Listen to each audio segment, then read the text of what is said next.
A powerful king desired for his son to rule over Wa one hina of ro his te ho e kingdoms. ar I pua I a whaatere tana tamaiti I te ho e o tono mo patireia. E tia I te tamaiti hui ar I a haapi e I a tupu I te pari no te parahei I te te rono. I te hoe mhana ua wharere te ar I te tamaiti hui ar I e ua whaaite I tana opu ara. Ua whari rātou e haere te tamaiti hui ar I te hoe oire e no au mai te tahi mo arawhi. E wharuru oia I te mowhiwhi e whanau atoa oia e rawarhei mo mea mai te tai I reira. Ua tono atura te ar I ana I te oira. I reira te tamaiti hui ar I e titau hia I haapapu I tona hapa o mai te ai I te ar I e ia whaaite e ua tia I ana ia whanau I te mo mai te ai e te mo hopo ia ta te ar I whaherere nona. Ua horohia I te tamaiti hui ar I te tia mara no te maaiti ia whari I te mo whanau ra e te mo hopo ia ore ra. Aita, te huru ia o tona mo hinaro e tona hapa o mai te ai. Ua papu ia ue e hinaro o tau ia ite. I te ohipa I tupu I ai te tamaiti hui ar I. Ua hoi ane oia no te whanau I te patireia. Mo tae te mo tu heine here e mo hui ar I tāne ore ra e mo hui ar I heine tātou tātou tei. Ua tono hia mai tātou I te tahuti nei e te hoe metua I te aora here no te oa oa I te hamai te ira no te hoe tino o te riro mai e mea tahuti ore nā ruto I te tarehara I te tia whaahour a o Ietu metia. Ua titau hia I tātou I a whainene no te hoi I mua I te aro te atua ma te hapapu e hapa wane tātou I te momea atu a tātou whatu o tātou atu e whaue I tātou. No te tauturo I tātou ua here mai te whaora no te whaora I tātou e no te whaaite I te ea no te hoi I te atuara. Ua titau manihini hia te motamari a te atua I a here mai I te whaora ara e I a mai te eirua I roto I ana. I roto I te mo papera mua te ite ne tātou I te anir a no tātou I a here mai I te whatura te whahiti whahu hia hau atu I te iwa ahouru taime e hau atu I te awhara o te reira mo wanir a manihini ia no o mai I te whatuiho. Te wharir a I te anir a te whaora o te rawer a ia I tāna mo oroa e te haapaur a I tā tātou mo whawhaur a iana. O Ietu me tia te e at paramau e te ora e te anine o ia I tātou I a here mai iana ara e I a rawa I tōna ara mai tai e aita roa o ia I whaore I te ho e te hina aru iana ara. Nā tā tātou hapir a mai e te hapir atu I te waneria e whahohonu I tō tātou whawhariu ra I te metua I te aora e I a Ietu me tia e tauturu I a tātou I a riro atu a mai arau ara te huru.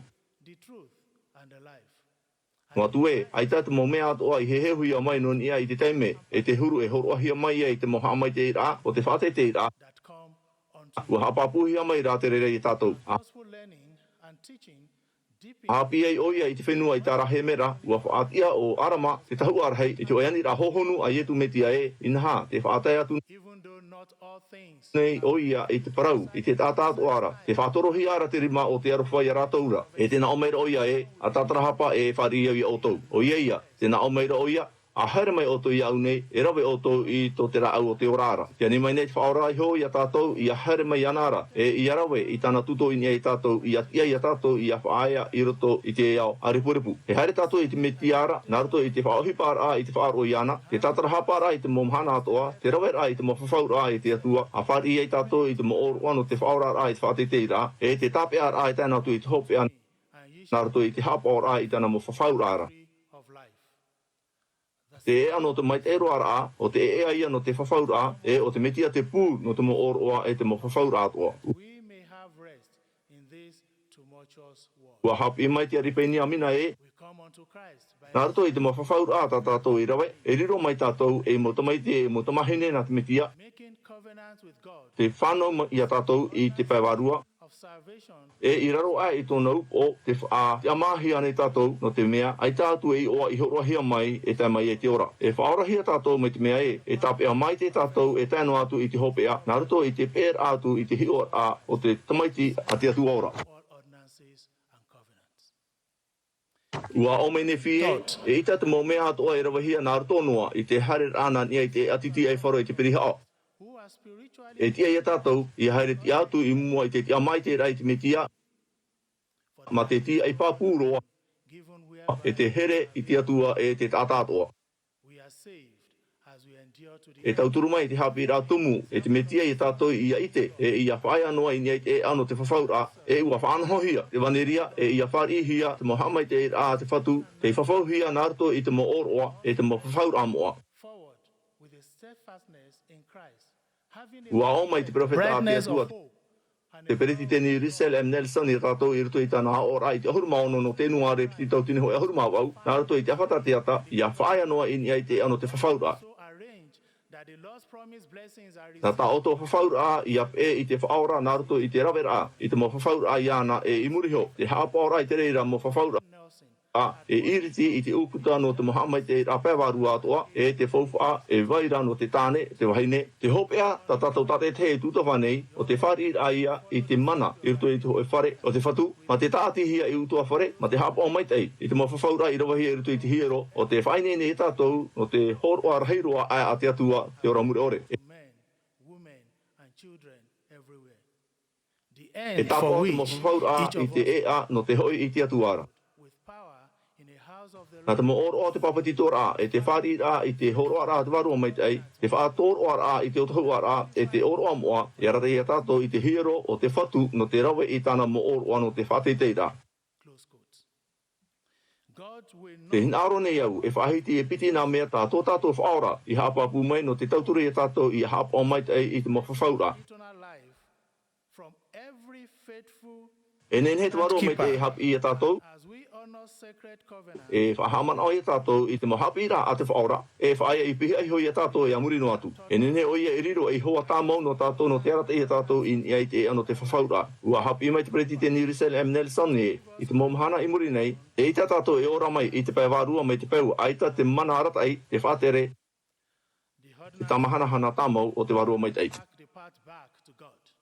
The ordinances of baptism and Ua receiving the hamau te gift whaora of the I Holy te oro Ghost amoa, ia hamana noa tātou I ana, e ia vai noa tōna wārua I ruto I tātou. us to the Lord's temple to partake of his Nā te ordinances. papatito rā e iriti I te uputa o te moramuri ore. E, nā te oro amoa I tauturi e tātou I haere papu I mua I ai te ano te whawhaura. To help us faithfully Ia rawe ana e tātou I te oro amoa, e riro I a te reira I whaaite rā I te metua e, te hamana o tā maunu ane tātou I tāna tamaiti. of the Savior's teachings and abide E mai te mea e hamana o tā maunu a tātou I ana, and be our constant e hapa o I tāna mo whau e rā, on the path on the e covenant. pārhei mai I a tōna wārua I ruto I a tātou. Nelson taught, quote, Tā e no atu, I te e whawhaura, it will not be possible to e solve whaapi I te whatu, I te whawhaura no te whaore rā hara, mai te mea e, comforting and e tātara hapa tātou ma te hehe a I tā tātou mohara. close quote. 2. The Savior Ia wai hapa ono a tātou I tā tātou mo whawhaura, e tia I e tātou I a tutawa, I te whari tā maunua I te warua no te whainene e tātou I a amu I te oro amoa ma te te ama, baptism hope e o ia atoa, to eternal life. ia rawe tā maunua I te oroa, ia wai noa te warua I ruto I tātou. Press forward along the covenant path. I te pēra o tātei o tamau o tamahine, As we take the sacrament, it shall be a e test. pere o pua a horowhenua tōna, e me aurua nāna I a whaahoro I te pere o noa nā ruto I te whare. And as we always remember him and keep E his te hoi ahi hei, we shall have ua harme o ia ia ura e ua parau mai. with us Papa, e I tātou pere o e tere whaahou. this promise. The Lord renews E ne hane tā tātou e rawe mai I te hei mahu I ruto I to e pere o, no te tu I ruto, I hane he o ia ia tere whaahou. in staying faithful to our Pene ia e hin auro ona, te mahu mai to e pere o no o te tere. spirit to prepare us to worthily Ua I te atura wau I muri ho e, ua topa tupu ai o te ofa I putu wira. we regularly partake. No reira, ua paro atura wau e nene mātou e whaahoro I te reira I to whatetaho e hora. When our daughter was 5 years old, she had a Ma te wawara hei ua paro model ia. car and loved to do. E, I awhai tātou iana I te whare tito rā mahu. One evening, she came to me and said, Ua pātia no o I te ofa I putu wira I te wira no te whaai. could we get some gas E muri ho e hora, ua tia I ana I a whaahoro I te pere o. so it can drive again, Ma te turai hia e te ofa I putu wira I whaai hia. like your car to drive. I muri e, ua hapi me oia e mea fauwha I a whaai noa I te ofa I putu wira nā rato I te patia rā I te reira I te ho e pū wira. About an hour. With A hapi e, ta uta mahine I te aura I rotopu I te ofa I putu wira e te pūe no te whaahoro I tōna pere o hauti rā. I see Ua hapi atoa mai mātou non ia I a etu me tia te oro amoa to charge. e te warua. And after an hour, she was able E hina aro tātou I te warua no te tauturi e tātou I a ratere I te tahuti nei e I te oro amoa no te haumai te ei tō tātou hurupea warua. important to always recharge the battery by connecting it Nā te whaapi rā I tā tātou whawhaura no te papatito rā e te amura I te oro amoa e horo amai I te hapa amai te ei I te teatu mo whawhaura atoa. power to drive our toy car. So we Pero a te ho e hope ara oa oa. Ia tua tapapāne tātou nā ruto I te pure e ia whaatura tātou I te ani rā manhini a te whaora e ia oa oa tātou I tāna mohamai te rā I whawhauhia mai. vitality as we faithfully keep Ua paro o ia. And the sacrament ia oe, ia paruru, ia oe hio, ia ore, oe ia vivi, I te maumea atu ano tēnei iau. and partaking of the sacrament, Hare ia oe I te wharepure a pupu atua I te awera mo oroa I te ura mahana moa. a happy ending is assured as we prayerfully Vai study te and papu atu nei honor the au e. Savior's invitation and enjoy His Ia rawe promise. tā maunua o to I te tapa ono te whaora na roto I te oroa moa. E whari ia o to I tona wārua no te arata ia o to I te ano te whawhaura. I hapo I ta auto mo whawhaura I te ua o I tu metia. And offer Amene. up thy sacrament upon my holy day. I testify that covenant keepers are promised peace in this world and eternal life in the world to come. I bear witness that as you regularly partake of the Savior's emblem through the sacrament, you will have a spirit to guide you on the covenant path and stay faithful to your covenant. In the name of Jesus Christ. Amen.